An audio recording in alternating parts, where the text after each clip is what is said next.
Olá, alunos, sejam bem-vindos a mais uma aula de gestão da produção e da qualidade. E na aula de hoje a gente vai falar dos processos de produção just in time. É uma série de aulas. Essa aula é a primeira aula em que a gente vai falar de produção enxuta e que a gente vai falar de just in time. A gente já abordou esse tema de uma maneira mais superficial no começo do semestre e agora a gente vai aprofundar o nosso entendimento a respeito do assunto. Ok? Começamos agora.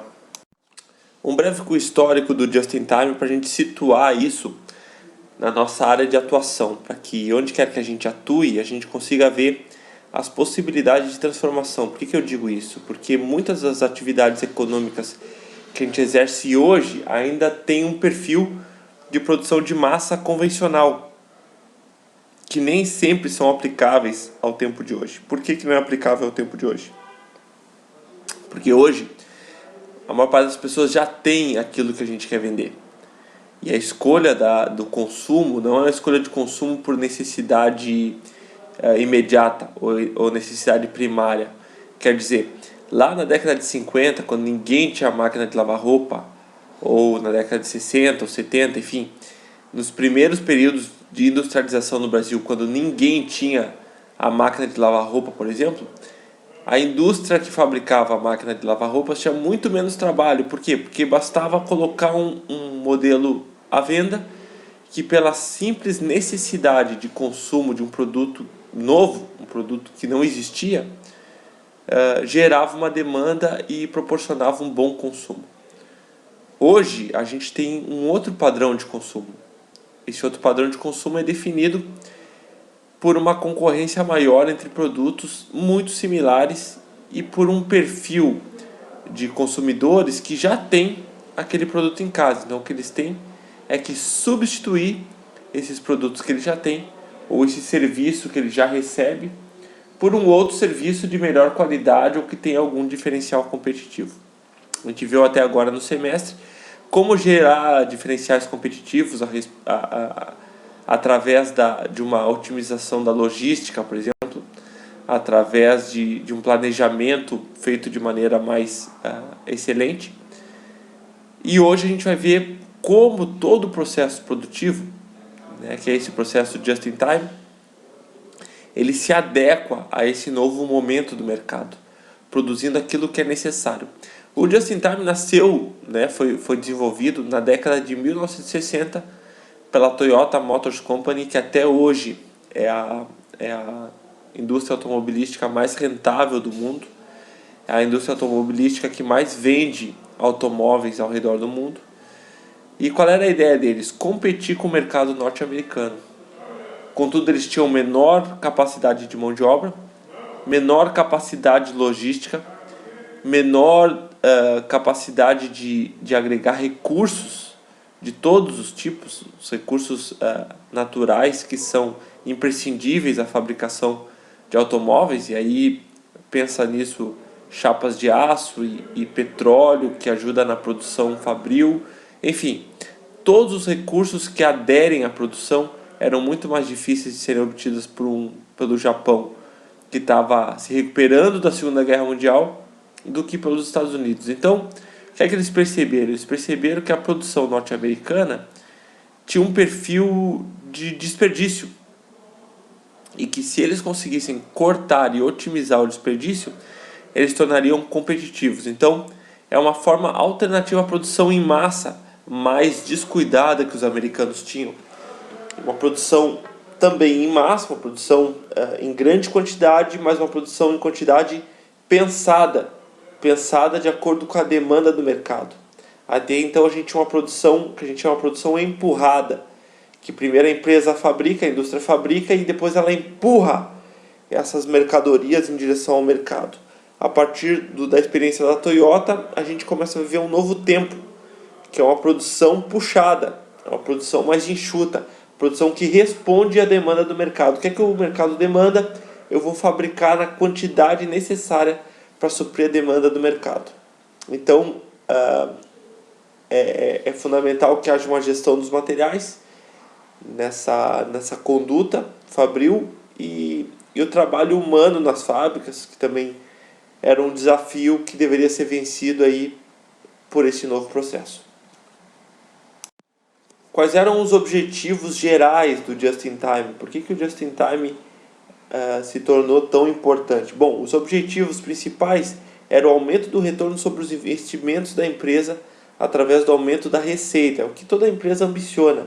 Toda empresa objetiva aumentar a receita, né, e cobrir os investimentos da melhor maneira possível. Mas como fazer isso numa indústria nascente, uma indústria que não tem talvez o mesmo acesso a mercados que uma indústria já estabelecida? Vamos comparar a Toyota, que está nascendo nesse período, com a Ford Company, que era a maior detentora do mercado até então.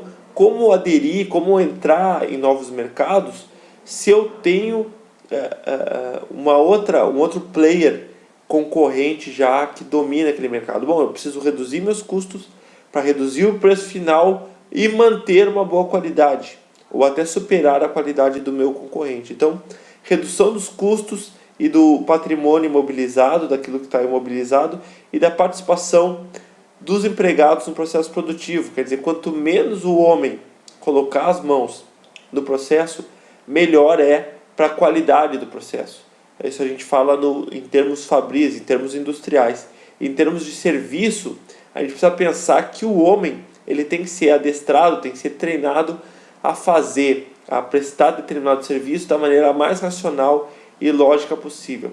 Então o Just-in-Time tinha esses objetivos: redução de custos para o retorno imediato dos investimentos e diminuindo a participação dos empregados no processo produtivo, ok?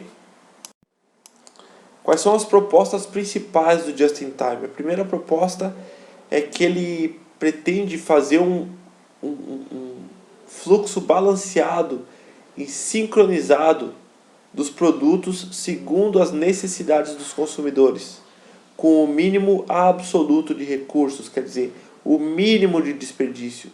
O que é necessário para produzir determinada peça ou determinado componente. Então, apenas aquilo que é necessário vai ser despendido. Para isso eu preciso de muito planejamento, muito foco, muita clareza nas ações, muita clareza naquilo que eu dou como comando aos funcionários. Isso a gente viu nessa primeira metade do semestre. A gente viu uma série de elementos, de fatores que devem definir uma boa conduta daqueles que estão envolvidos no processo. Segundo a proposta, conjunto integrado de atividades projetado para obter uma produção de alto volume usando um mínimo de estoques de matéria-prima, estoques em processos e produtos acabados. Então, em todos os níveis de estoque, durante todas as etapas do processo de produção, eu tenho o mínimo de material e o mínimo de quantidade necessário para executar aquela atividade naquele tempo. Ponto. Não tenho nem a mais e não tenho a menos. Então, eu preciso de planejamento, preciso de visão, preciso de estratégia, né? Eu preciso de um cuidado muito acurado para que eu consiga executar isso. Logicamente, isso vai mudar o layout da empresa e a gente vai ver isso logo. Outra coisa, ele é baseado na lógica de que nada será produzido até que seja necessário. Essa é a grande filosofia do Just-in-Time. Essa frase é muito importante que a gente grave, que a gente guarde com muita clareza, que ele é baseado na lógica de que nada será produzido até que seja necessário. Tá bom? Como eu disse antes, as propostas do Just-in-Time transformam o processo produtivo e transformam o layout da fábrica. Então a primeira coisa que muda é o preparo rápido de máquinas. As máquinas devem ser preparadas e serem capazes de serem adequadas à produção com muito mais rapidez. Isso vai mudar a engenharia, isso vai mudar a maneira como as máquinas são projetadas e como o homem interage com as máquinas. Isso é muito importante de perceber, porque uma nova engenharia começa a surgir nesse período. Essa engenharia onde o homem tem mais participação, ou participação mais contínua da programação da máquina. Em seguida, ali na década de 70, em meados de 70, já começamos então a desenvolver a mecatrônica como um meio mais excelente de aumentar a produtividade das máquinas. E isso acaba desenvolvendo uma nova disposição na indústria, que é a disposição física celular, que vai ser o objeto dos nossos estudos a partir da próxima lâmina. Nesse slide agora a gente tem uma comparação entre células produtivas, que é o modelo do Just-in-Time, e os departamentos produtivos, que é o modo de produção tradicional até então. Então, como é que a gente consegue ver a diferença? Vamos olhar ali para a nossa direita, justamente para o modo de produção tradicional. Então, a gente vê aí que tem uma série de atividades que elas se intercalam e se confundem em muitos momentos.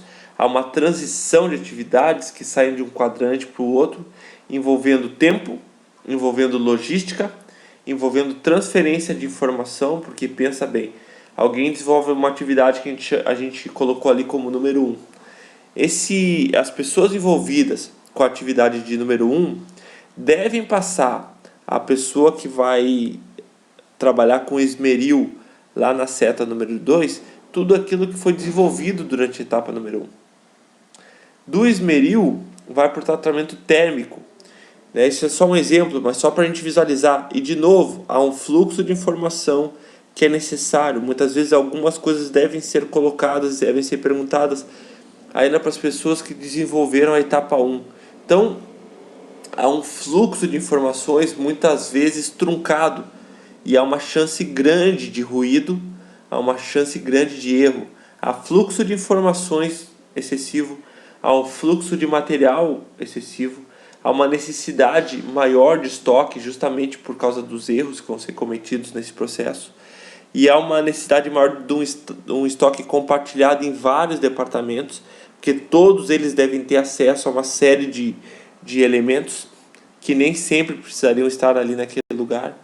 Isso causa um maior estresse e causa, como a gente disse, uma maior chance de erro.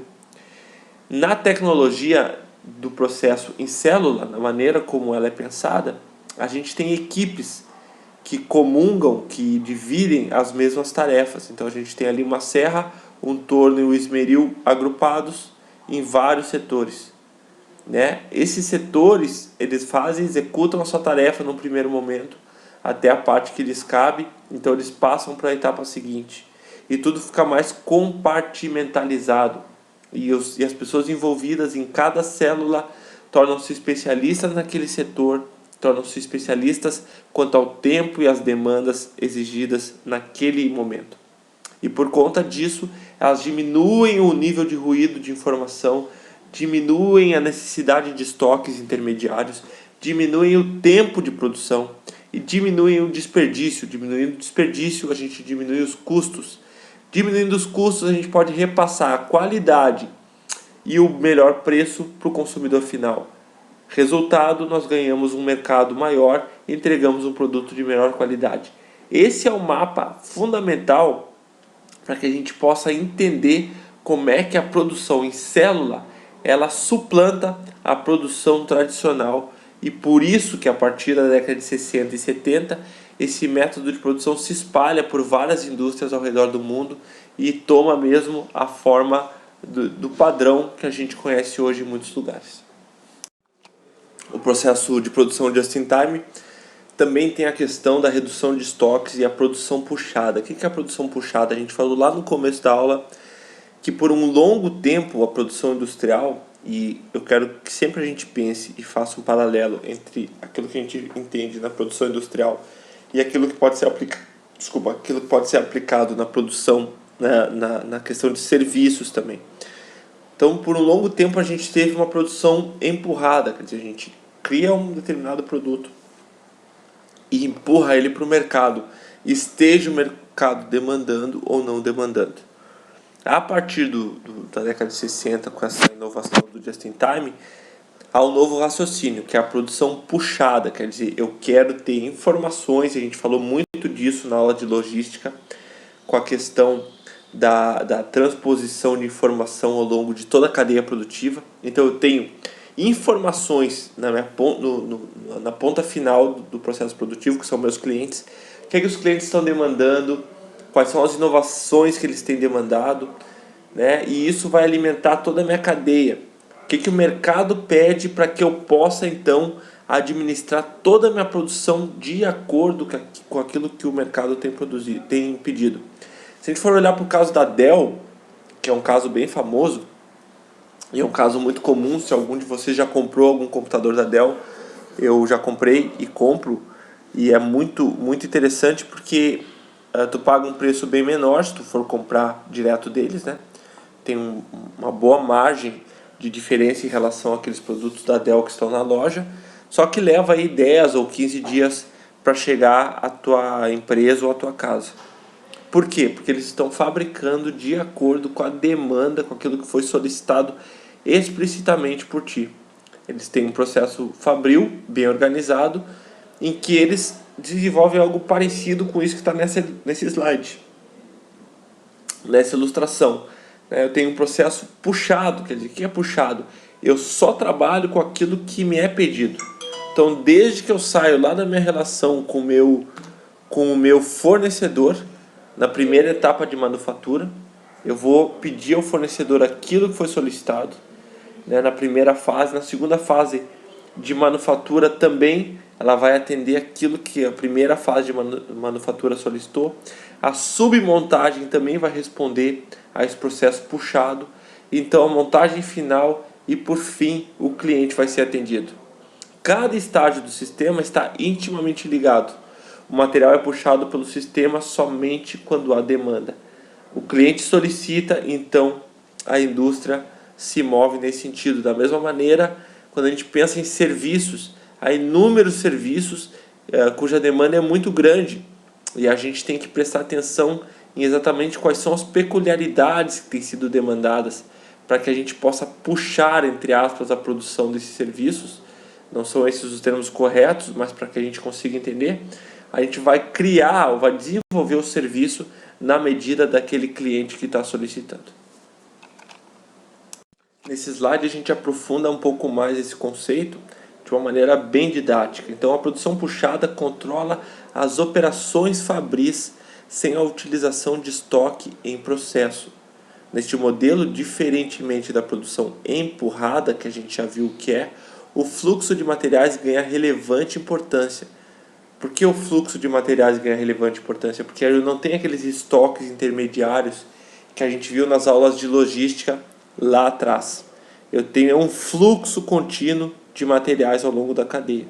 Aqui, a demanda gerada pelo cliente é o start da produção. Então, aquilo que o cliente demanda dá início à produção. O controle de o que, quando e como produzir é determinado pela quantidade de produtos em estoque. Assim, a operação final do processo percebe a quantidade de produtos vendidos ao cliente e que naturalmente saíram do estoque e as produz para repor o consumo gerado. Trazendo isso para o nosso tempo hoje de muita informação no meio digital, as empresas têm investido muito num item chamado CRM digital, que é a captação das preferências do consumidor a partir daquilo que eles desenvolvem ao longo do seu uso de internet, para determinar por onde é que elas vão, qual é o processo fabril, se antecipando até ao desejo do cliente, investigando profundamente o que é que o cliente gosta, qual é o comportamento do consumidor. E então isso vai alimentar o processo de fabricação, tá certo? Nesse tipo de produção, o consumo do cliente é que determina a quantidade produzida, gerando o que chamamos de sistema com nível mínimo de inventário. Então as empresas não têm grandes estoques, elas têm os estoques mínimos para atender a demanda naquele período. A produção puxada surgiu no cenário onde a qualidade começou a determinar a compra de um produto e a demanda deixou de ser infinita. Foi o que nós falamos lá no começo da aula. Demanda infinita era quando ninguém tinha um determinado produto e bastava que o produto surgisse para que todo mundo comprasse. Hoje o mercado ele se comporta de uma maneira muito diferente, e por se comportar de uma maneira diferente, a indústria também tem que perceber essa diferença e mudar a maneira como ela age. Assim tornou-se necessário um modelo produtivo mais avançado e menos estático, é exatamente o que é o just in time. Características do Just-in-Time: ciclo de controle da qualidade, lotes de produção pequena, qualidade absoluta, manutenção preventiva. São 4 características muito importantes do Just-in-Time. Então, círculos de controle de qualidade, cada uma daquelas células que a gente viu alguns slides atrás, elas são monitoradas por controle de qualidade que entendem e conhecem o processo. Normalmente são formados por funcionários também, que até ainda desenvolvem aquelas tarefas e também são responsáveis por controlar a qualidade daquela célula. Lotes de produção pequenos, justamente porque os espaços são menores e a ideia é que a produção seja mais enxuta e mais ágil. Qualidade absoluta, há um preciosismo da parte das indústrias vinculadas ao Just-in-Time para que a qualidade seja uma prioridade. Por quê? Porque eu preciso ganhar mercado e eu preciso ganhar mercado com muita qualidade. Tudo que é feito com mais cuidado, com mais zelo, inevitavelmente redunda num produto de maior valor agregado no final da produção. Manutenção preventiva do maquinário e também dos meus recursos humanos. Encerrando essa primeira aula de 2 que a gente vai fazer do Just-in-Time, é importante a gente entender as filosofias das operações Just-in-Time. Primeiro, eliminação de desperdícios e segundo, o esforço de aprimoramento contínuo. Nunca é o suficiente fazer apenas aquilo que está sendo feito naquele momento. Em geral, as empresas, sobretudo essas empresas japonesas que são clássicos e benchmarks nessa área de Just-in-Time, elas buscam muita inovação e buscam uma melhoria contínua de processos e também do relacionamento com os clientes, para que a indústria continue afinada com os desejos e o comportamento dos seus consumidores. Tá certo? Junto com essa aula de hoje, a gente tem algumas questões e também temos um link para um vídeo que eu quero que vocês assistam para que essa aula toda se torne mais visual. Ok? Nos vemos semana que vem. Um abraço.